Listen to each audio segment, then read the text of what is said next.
Halo,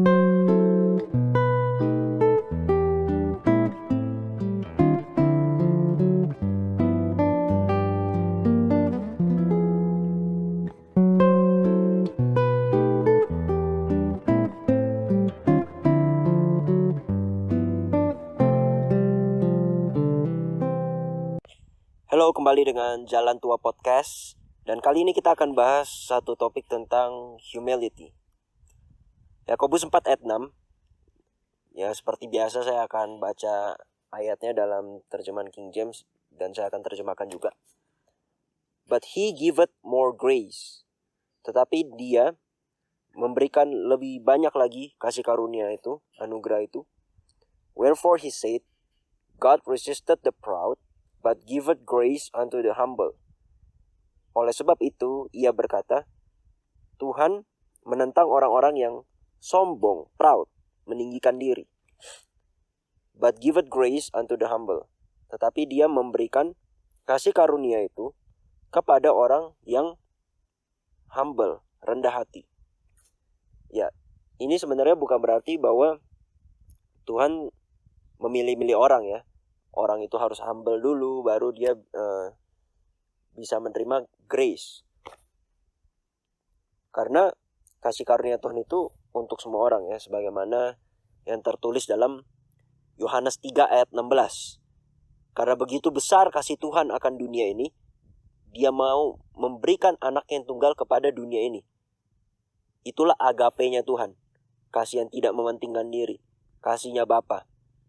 Dia berikan anak yang tunggal, pemberian yang sangat mantap, terbaik yang dia miliki, kesayangannya dia, diberikan kepada dunia ini yang mungkin mayoritas dunia ini dia sudah tahu akan menolak dia, tetapi dia tetap memberikan anaknya. Jadi kasih karunia itu untuk semua orang. Tetapi ketika ditawarkan kasih karunia ini, ada orang yang tidak mau menerima karena dia merasa dirinya sudah cukup baik dan sudah merasa dirinya tidak membutuhkan apa-apa. Sehingga ketika itu ditawarkan, orang tersebut menolak. Dan orang-orang yang humble, merasa dirinya kekurangan dan sangat membutuhkan, mereka lah yang akhirnya menerima grace tersebut. Nah, begitulah kurang lebih ceritanya ya. Karena Tuhan mengasihi semua orang. Tetapi kenapa grace itu bisa ada yang terima ada yang enggak? Karena ada orang-orang yang memilih untuk menerima, ada orang-orang yang menolak. Dan orang yang menolak ini disebut dengan orang yang proud, meninggikan diri. Dan orang yang humble, itulah orang yang menerima grace tersebut. Karena sekali lagi, keselamatan kita adalah tentang bagaimana kita memperlakukan pekabaran, memperlakukan kasih karunia itu. Entah kita menerima atau menolaknya. Matius 23 ayat 12. And whosoever shall exalt himself and shall be abased.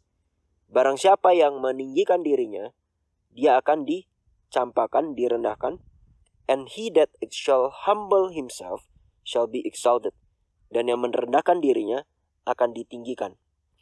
Dan ini adalah suatu tema dari pertentangan besar yang terjadi antara Kristus dan setan. Dan pertentangan besar ini antara Mikael dan juga Lucifer, naga tua itu, sudah terjadi sejak dulu. Yaitu di saat sebelum ada dunia ini ya, saat masih ada di surga. Pertentangan bagaimana dosa itu mula-mula bisa muncul di alam semesta ini. Dan ini dimulai dari seorang malaikat yang sangat mulia yang diciptakan Tuhan, yang bernama Lucifer. Tuhan tidak pernah menciptakan kejahatan. Tuhan menciptakan suatu malaikat yang sangat luar biasa baik, sangat sempurna, sangat luar biasa.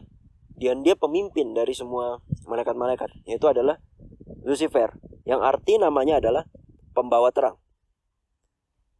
Pembawa terang, dia adalah seorang pembawa terang. Dia ada di posisi ketiga di surga. Setelah Bapa, Anak, lalu dialah yang memimpin malaikat-malaikat yang lain. Yesaya 14 ayat 12 sampai 14. How art thou fallen from heaven, O Lucifer, son of the morning?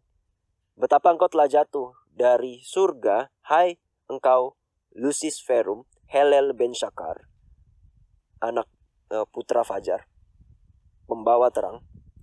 How art thou cut down to the ground, which didst weaken the nation? Engkau telah dihempaskan ke bumi, hai yang melemahkan bangsa-bangsa. For thou hast said in thine heart. Kenapa dia dilemparkan ke bumi, dia jatuh dari surga? Karena dia berkata dalam hatinya, I will ascend into heaven. Aku akan naik ke surga. I will exalt my throne above the stars of God.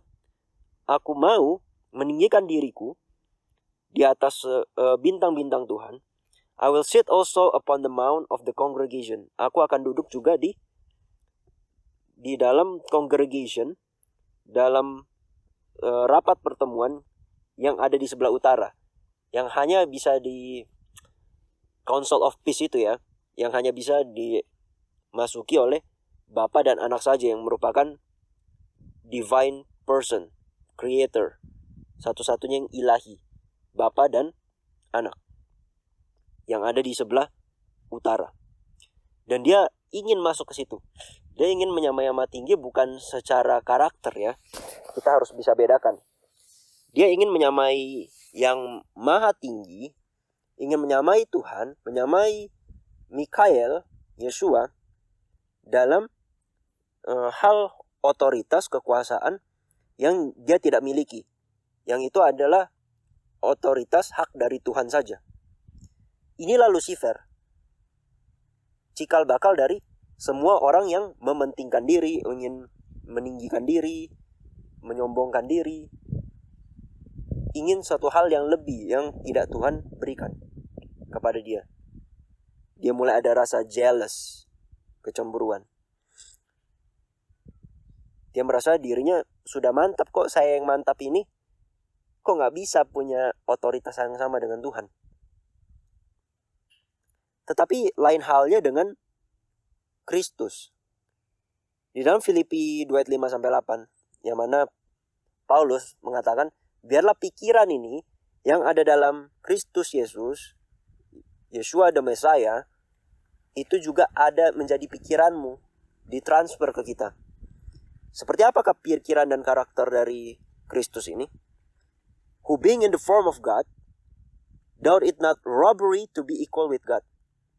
Yang ada di dalam keserupaan dengan Tuhan, dia adalah, nature-nya adalah ilahi, adalah suatu divine. Dia tidak menganggap bahwa kesetaraan dengan Tuhan, dengan Bapanya adalah sebuah perampokan, karena itu adalah haknya dia. Kalau kita merampok, itu adalah suatu hal yang bukan milik kita, kita rampas. Tetapi ini adalah haknya dia, yaitu setara dengan Bapanya. Itu adalah miliknya dia. Tetapi dia yang memiliki semuanya itu, apa yang dia lakukan? But made himself of no reputation. Semua orang di dunia ini pada umumnya diajarkan, diedukasi dari sejak anak-anak untuk memiliki good reputation. Tetapi Kristus, dia merendahkan dirinya sampai dia tidak punya reputasi. Dia and took upon him the form of a servant. Dia datang ke dunia ini, dia adalah seorang pencipta, pemilik alam semesta ini, datang ke dunia ini mengambil rupa seorang hamba, lahir di kandang binatang, hidup sederhana.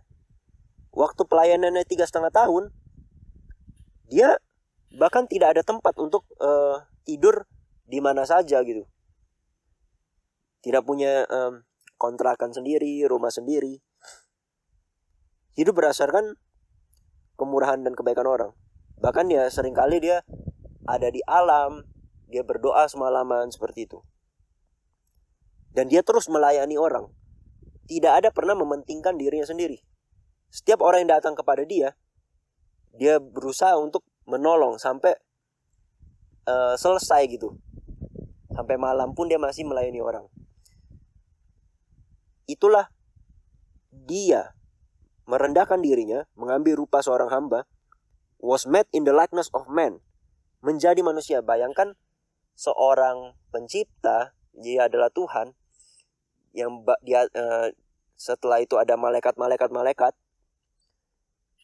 menjadi manusia yang lebih rendah dari malaikat.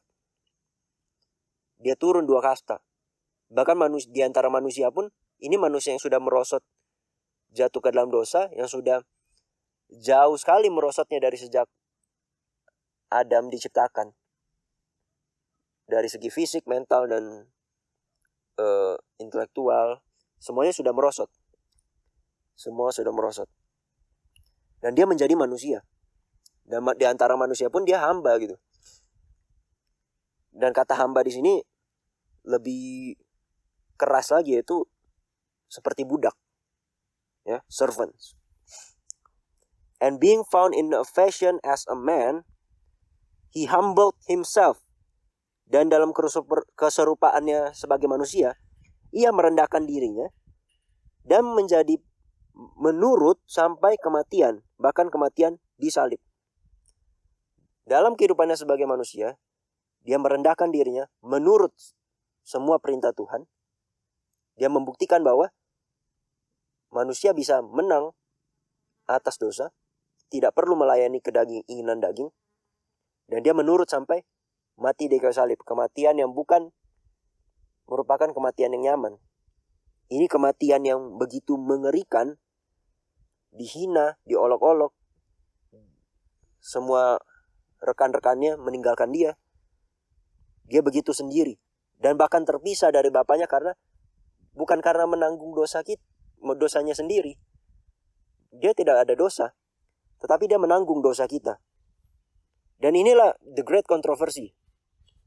Yang satu adalah Lucifer yang ingin meninggikan diri, ingin memiliki otoritas Tuhan yang tidak dia miliki. Dan Kristus, Yeshua, yang memiliki semuanya itu, tetapi dia mau meninggalkan semuanya untuk apa? Untuk kita manusia yang jatuh dalam dosa ini. Yang dia tahu mungkin ada manusia yang ketika ditawarkan kasih karunia ini menolak. Tetapi dia tetap memberikan itu. Inilah agapenya Tuhan. Inilah agapenya Tuhan. Inilah kasih Bapa. Dan selanjutnya, kalau kita baca tentang cerita Kain dan Habel, yang satu persembahannya diterima dan satu persembahannya ditolak. Kain ini adalah anak sulung. Apa yang Kain persembahkan? Adalah hasil pekerjaan tangan dia. Bagaimana dia sudah mengusahakan tanah, bagaimana dia kerja keras, mengeluarkan keringat untuk bagaimana menumbuhkan tanaman dan menghasilkan buah. Dan yang Kain persembahkan kepada Tuhan adalah, ini loh Tuhan, hasil pekerjaan tanganku, buah-buah yang sudah kuhasilkan. Tuhan melihat isi hati manusia. Tuhan menyelidiki hati setiap orang. Dia mengerti betul isi hati setiap orang. Dan yang Kain persembahkan adalah, ini loh buah-buahku, kebaikan-kebaikanku. Inilah hasil pekerjaan tangan saya. Dan di satu sisi, Habel yang adalah seorang yang merawat dari ternak-ternak ini, domba-domba ini, yang begitu dia melihat bahwa dia menyadari bahwa dunia ini jatuh ke dalam dosa. Semua ini adalah karena satu pelanggaran saja. Dan karena satu pelanggaran itu harus ada darah yang tercurah. Yang mana domba ini adalah simbol nubuatan akan Mesias yang akan datang. Dan dia sadar akan kelemahan-kelemahan dia dan dosa-dosa dia. Dia melihat domba yang tidak bercela ini.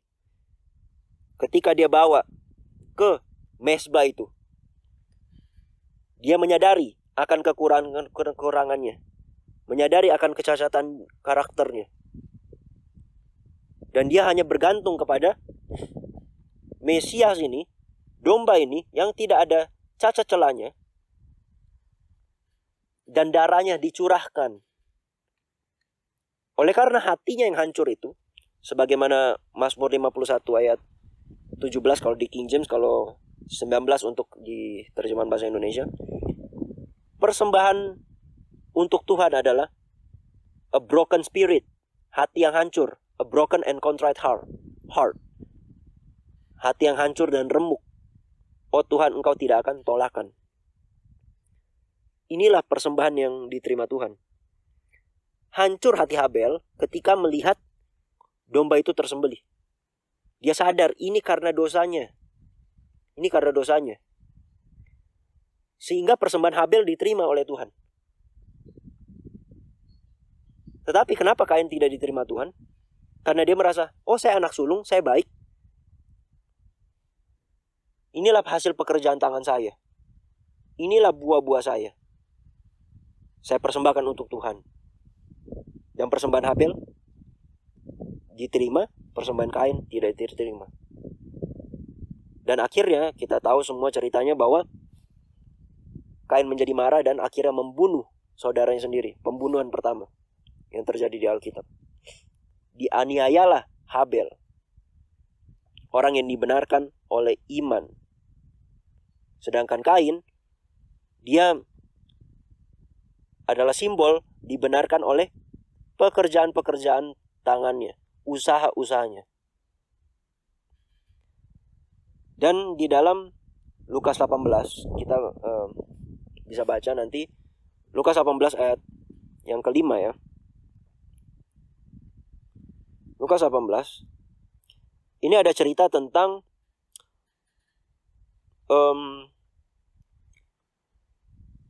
dua jenis orang yang menyembah di dalam Bait Kudus Tuhan. Lukas 18 ayat yang ke-9. Kenapa Kristus mengatakan ini? Ini adalah untuk menegur orang-orang yang merasa dirinya benar, dan karena merasa dirinya sudah cukup benar, dia menganggap orang lain itu orang jahat, dia merendahkan orang lain. Seperti itu. Dan ada dua orang yang datang ke tempel, satunya orang Farisi, satunya orang pemungut cukai. Dan Farisi berdoa dan berkata bahwa Tuhan, terima kasih, saya tidak seperti orang lain. Saya tidak seperti orang kebanyakan. Saya tidak serakah, yang tidak jujur, yang menzina, ataupun seperti pemungut cukai ini. Saya berpuasa 2 kali seminggu. Saya memberikan persepuluhan sebanyak yang seharusnya saya kembalikan. Orang Farisi ini menunjukkan buah-buah pekerjaan tangannya dia, kebaikan-kebaikannya dia. Dan karena perbuatan-perbuatan baiknya, dia merasa dirinya sudah benar di hadapan Tuhan. Dia merasa dirinya sudah benar. Tetapi pemungut cukai ini berdiri jauh-jauh, tidak berani menengadah ke langit. Dia merendahkan dirinya, dia memukul-mukul dadanya sambil berkata, oh Tuhan, tolong kasihani aku orang berdosa ini. Berikan kemurahan kepadaku orang berdosa ini.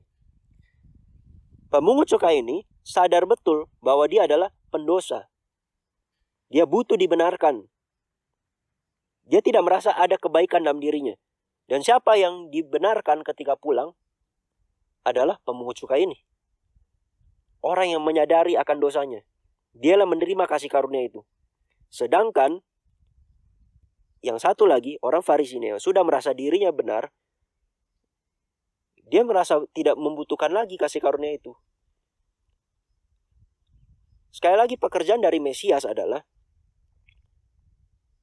untuk memanggil orang yang berdosa, sakit, miskin, buta, dan telanjang ini, untuk dipanggil, dibawa, tarik keluar dari kondisi itu, dan dibawa kepada pertobatan. Tetapi orang yang sudah merasa diri benar, sudah merasa diri baik, itu mereka sedang halusinasi gitu, halu. Bahwa dia sudah cukup benar. Dan akhirnya tidak membutuhkan Mesias lagi. Padahal sesungguhnya kedua-duanya sama-sama berdosa dan membutuhkan juru selamat. Membutuhkan kasih karunia itu. Tapi yang satu sedang dalam kondisi tertipu. Ditipu oleh siapa? Ditipu oleh diri. Oke. selanjutnya kita akan bahas tentang konsep Tuhan dalam merendahkan hati seseorang. Bagaimana Tuhan bekerja untuk menyadarkan manusia akan jalan yang salah. Bahkan Tuhan begitu mengasihi manusia dan dia rindu semua orang selamat ya. Dan bahkan orang yang terjahat sekalipun. Seperti contoh di dalam Alkitab, Manasye. Manasye adalah raja Yehuda. Dia adalah anak dari Hizkia.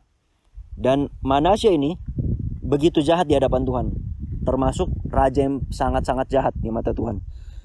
Bayangkan Bait Kudus itu, dia taruh berhala di situ.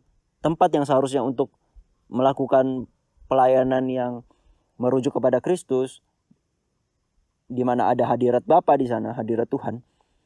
Dia menaruh berhala di situ dan melakukan kejahatan yang mengerikan seperti yang dilakukan bangsa-bangsa lain. Dan Tuhan sudah mau membuat Yehuda ini menjadi sebuah desolation. Yerusalem itu sudah mau didesolate, sudah mau ditawan oleh kerajaan Babylon, oleh Assyria pada saat itu. Dan mereka akhirnya sudah ditawan. Tetapi ketika dalam penawanan tersebut, Manasye tersadar dan dia merendahkan dirinya di hadapan Tuhan. Dan akhirnya dia betul-betul bertobat. Karena dia bertobat, Tuhan mendengarkan dia dan akhirnya dia dibawa kembali ke Yehuda dan Tuhan menunda kehancuran yang seharusnya sudah terjadi di Yerusalem. Tuhan menunda itu. Kenapa? Karena ada pertobatan yang sungguh dari Manasye. Lalu juga ada kita melihat cerita Nebukadnezar. Bagaimana Nebukadnezar ini adalah seorang raja yang sangat luar biasa ya. Dia penguasa seluruh dunia pada saat itu. Babylon adalah kerajaan superpower pada saat itu. Dan dia adalah rajanya yang membuat accomplishment itu. Membuat target itu bisa tercapai. Dan ketika dia melihat kerajaannya dia, betapa hebatnya dirinya dia, betapa hebatnya kerajaannya, Tuhan merendahkan dia. Dan dia direndahkan menjadi sama seperti binatang, makan rumput, menggali-gali tanah, kukunya panjang, rambutnya panjang, gak pernah dicukur jenggotnya segala macam. Selama 7 tahun, 7 masa, 7 times, dia direndahkan Tuhan. Tapi di dalam proses itulah, ketika 7 masa itu berakhir, 7 tahun itu berakhir, dia dipulihkan oleh Tuhan. Dan dia menyadari bahwa ada Tuhan yang penguasa seluruh alam semesta itu. Dan dia adalah begitu kecil di hadapan Tuhan. Dan dia akhirnya dibenarkan. Seorang raja yang di mata manusia begitu jahat. Tetapi Tuhan pun bisa mengubahkan hati raja yang jahat ini untuk menjadi orang yang benar. Dan mengakui bahwa ada Tuhan yang menguasai seluruh alam semesta ini. Tetapi tidak semua berjalan semulus itu. Banyak orang menangis, menyesal, tapi ketika sudah dihajar Tuhan, tapi yang mereka sesali itu adalah akibatnya, bukan dosa itu sendiri. Nah, inilah dia permasalahan kita sebagai manusia. Kita merokok, kita kena kanker paru-paru. Aduh, menyesal kita, kenapa kita jadi kena kanker paru-paru. Tapi yang kita sesali hukumannya, akibatnya. Bukan karena dosa itu sendiri yang begitu mengerikan. Sehingga Mesias harus disalibkan. Yesua harus disalibkan. Dan ini bukan pertobatan yang sejati. Firaun menangis ya waktu dia kena tulah itu. Tapi bukan menangis karena dosa-dosa dia. Bukan karena dia karena dia menentang Tuhan. Dia menolak untuk merendahkan dirinya dalam pertobatan yang benar. Esau pun begitu, ketika dia kehilangan hak kesulungannya, menangis dia. Tapi bukan karena dosanya, tetapi karena kehilangan hak kesulungannya itu tadi. kehilangan privilege. Ini juga bukan pertobatan yang benar. Tetapi pertobatan yang benar adalah seperti Daud. Daud, dia adalah seorang yang begitu rendah hati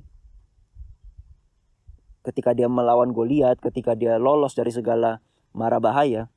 Tapi dia ada satu fase dalam kehidupannya dia menjadi sombong. Dia tidak ikut berperang, dia sudah yakin pasti menang kok, gitu kan. Tetapi dalam kesombongannya dia dan kelalaiannya dia mulai pas lagi di istana atas ada perempuan lagi mandi, dia lihat dan dia berzina dengan Batsheba. Lalu karena begitu menginginkan si Batsheba, dia membuat suatu konspirasi, membuat rencana untuk membunuh suaminya yaitu Uriah. Dan akhirnya rencana ini berhasil. Lalu datanglah Nabi Nathan untuk menegur Daud. Sekali lagi, ini adalah kasih Tuhan ya. Tuhan begitu mengasihi Daud sehingga dia utus juru kabar untuk menegur kesalahan dia. Lalu datanglah Nabi Nathan menegur dosa dari Daud. Dan kalau kita sebagai manusia yang masih melayani daging, kita bisa saja menjawab, saya ini raja, kamu ini siapa Nathan? Saya bisa penggal kepala kamu. Tetapi Daud yang sudah direndahkan hatinya oleh Tuhan, dia disadarkan, dia begitu menyesal akan dosanya dia. Dan dia tidak berdoa hanya untuk diampuni saja dosanya, dihapuskan kesalahannya. Tetapi dia berdoa, Tuhan, kasih saya hati yang baru supaya saya tidak melakukan dosa-dosa saya lagi. Supaya saya tidak ulangi lagi kesalahan yang sama. Inilah bukti pertobatan yang sejati. Inilah Daud. Contoh kerendahan hati yang sejati. Dia tidak peduli yang menegur dia itu punya pangkat atau enggak. Dia tidak peduli ini anak kecil, orang tua atau apa. Tapi ketika dia ditegur dosanya, dia sadar ini adalah suara Tuhan. Suara Tuhan untuk menyatakan kesalahan dia. Dan dia merelakan dirinya untuk dihajar Tuhan, bertobat sungguh-sungguh. Inilah bukti pertobatan yang sejati. Inilah kerendahan hati yang sesungguhnya, yang harus kita miliki sebagai anak-anak Tuhan. Di dalam 2 Tawarik 7 ayat 14, if my people which are called by my name, jikalau umat-umatku yang dipanggil oleh namaku, yang mana karakterku ada di dalam mereka, ya, shall humble themselves, akan merendahkan dirinya dan berdoa and pray and seek my face, dan mencari wajahku, and turn from their wicked ways, dan berpaling dari segala jalan-jalan yang jahat, then will I hear from heaven and will forgive their sin and will heal their land. Aku akan mendengar mereka dari surga, aku akan mengampuni mereka, aku akan menyembuhkan tanah mereka. Inilah janji Tuhan yang sudah digenapi dalam Manasye, Daud, Nebukadnezar. Semua ini adalah orang-orang yang begitu merelakan dirinya ketika dihajar Tuhan. Dia merelakan dirinya, bukan semakin menutup pintu hatinya. Tetapi ada kasus seperti Belshazzar. Belshazzar sudah mengetahui kisah bapaknya, yaitu kakeknya ya sebenarnya ya. His grandfather, Nebukadnezar. Bagaimana dia direndahkan dan ditinggikan. Bagaimana kebesaran dari Tuhan bangsa Israel. Tapi ketika dia mengetahui semua ini, bukannya dia semakin sadar dan bertobat, tetapi dia makin meninggikan dirinya. Dan dia membuat pesta, mengambil perkakas-perkakas dari bait Tuhan, bait kudus Tuhan di Yerusalem yang sudah diangkut ke Babylon, untuk dipakai mabuk-mabuk. Dan pada malam hari itu juga, di saat dia berpikir, jadi tembok Babylon itu sangat besar sekali. Dan persediaan makanan di Babylon itu bisa sampai 20-30 tahun. Dan dia begitu percaya diri bahwa ini tidak akan hancur kerajaan ini. Walaupun ada tentara Media Persia di depan sana sudah mengepung, dia santai-santai aja, gak khawatir. Karena dia percaya tembok ini gak akan bisa ditembus. Tembok yang begitu lebar ini tidak akan bisa ditembus. Dan kita punya, walaupun mereka kepung, kita punya banyak persediaan kok. Jadi dia santai-santai aja. Begitu percaya diri dia. Dan dalam kepercayaan dirinya itu, dia pesta-pesta, Tuhan mendeklarasikan kepada dia, karena kamu sudah menutup pintu hatimu, maka apa yang terjadi? Kamu sudah ditimbang di neraca dan kamu didapati ringan ketika dia melihat tulisan di dinding itu. Dan pada malam itu juga Tuhan mengizinkan dia untuk dibantai. Bukan Tuhan sebenarnya yang membantai ya, tapi karena Tuhan memanggil Belshazzar untuk masuk ke dalam batra kasih karunia itu, tetapi dia menolak. Dia mau stay di luar. Sama seperti Nuh dan keluarganya masuk ke dalam batra kasih karunia itu. Panggilan kebenaran kasih karunia sudah diberikan, tapi orang lain menolak. Mereka merasa dirinya cukup baik. Dia tidak membutuhkan Tuhan. Merasa diri cukup pintar, sehingga tidak mau merendahkan dirinya di hadapan Tuhan. Dan akhirnya mereka menerima upah dari pilihan mereka sendiri. Yang membuat kita selamat atau tidak adalah bagaimana respons kita terhadap keselamatan itu tadi. Tuhan sekali lagi tidak menghendaki, tidak berkenan kepada kematian orang fasik, orang jahat. Yang Tuhan usahakan dan kerjakan adalah bagaimana supaya setiap dari kita bisa dipanggil dari kondisi kita yang miskin, buta, dan telanjang ini kepada pertobatan. Kembali kepada Bapa secara sepenuhnya. Itulah kerinduan Tuhan. Dia ingin bertemu muka dengan muka lagi dengan kita. Anak-anak yang hilang ini. Dia rindu membenarkan kita.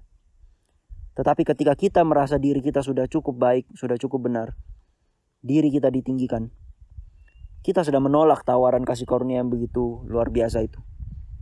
Dan semoga ini bisa menjadi pelajaran buat kita semua. Dan sampai jumpa di podcast selanjutnya. Hai, gimana? Terberkati gak dengan podcast kali ini? Jangan lupa untuk share podcast ini sebagai salah satu sarana untuk menyebarkan Injil kepada seluruh dunia.